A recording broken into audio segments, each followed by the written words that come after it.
It's time for the 420 Radio News, covering the latest headlines in consumer cannabis, medical marijuana, and industrial hemp. Transcripts of 420 Radio News are available daily on our website at 420radio.org. Now, here's Russ Belville with your marijuana headlines in 4 minutes and 20 seconds.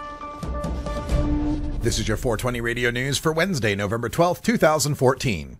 Moves by some U.S. states to legalize marijuana are not in line with international drug conventions, the UN anti-narcotics chief said on Wednesday, adding he would discuss the issue in Washington next week. Quote, "I don't see how the new laws can be compatible with existing conventions," end quote, Yuri Fedotov, the executive director of the United Nations Office on Drug and Crime, or UNODC, told reporters. Asked whether there was anything the UNODC could do about it, Fedotov said he would raise the problem next week with the U.S. State Department and other UN agencies. The International Narcotics Control Board, or INCB, has also said Uruguay's new bill contravened the 1961 Single Convention on Narcotic Drugs, which it says requires states to limit the use of cannabis to medical and scientific purposes due to its dependence-producing potential. The Vienna-based INCB monitors compliance with this and two other drug control treaties. Massachusetts Governor-elect Charlie Baker vowed to, quote, vigorously oppose, end quote, the legalization of recreational marijuana, even as he plans to move forward with the implementation of medical marijuana.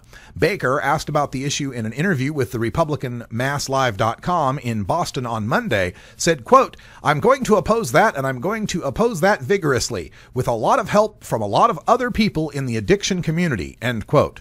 Baker, a Republican, said many people dealing with addiction believe marijuana use is a, quote, significant first step, end quote, toward addiction to other drugs. Quote, "There's a ton of research out there at this point that says, especially for young people, it's just plain bad," Baker said, end quote. Baker indicated that he will move forward with trying to get the medical marijuana dispensaries that were approved 2 years ago open.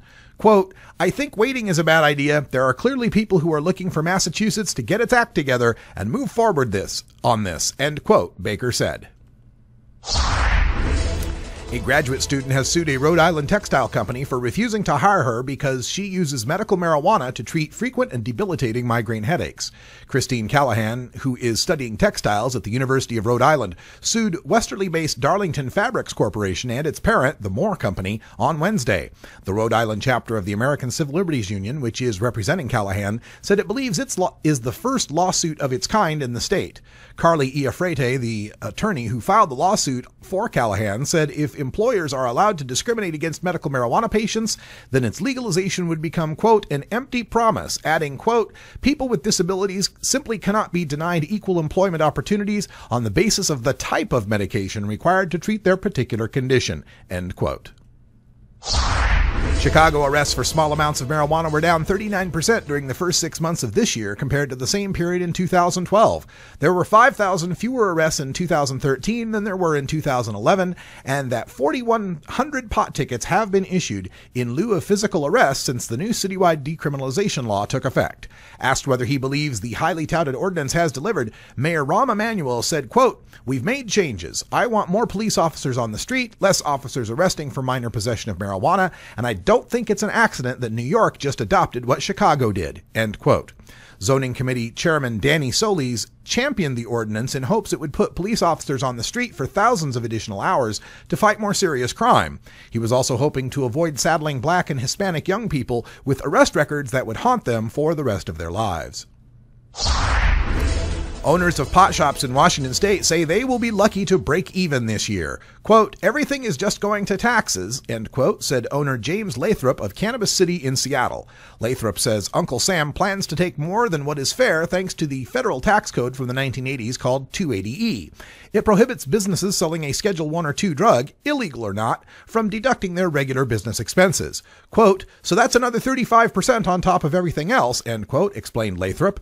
In the Evergreen state, a tax of 25% is thrown at the producer, processor, and retailer. Quote, "That's ultimately an 85% compound tax," end quote, said Lathrop. All those taxes mean some retailers could be seeing more red than green if they don't set money aside. The extra cost is passed on to the consumer, anywhere between $18 to $25 a gram. This has been your 420 Radio News for Wednesday, November 12th, 2014. I'm Russ Belville.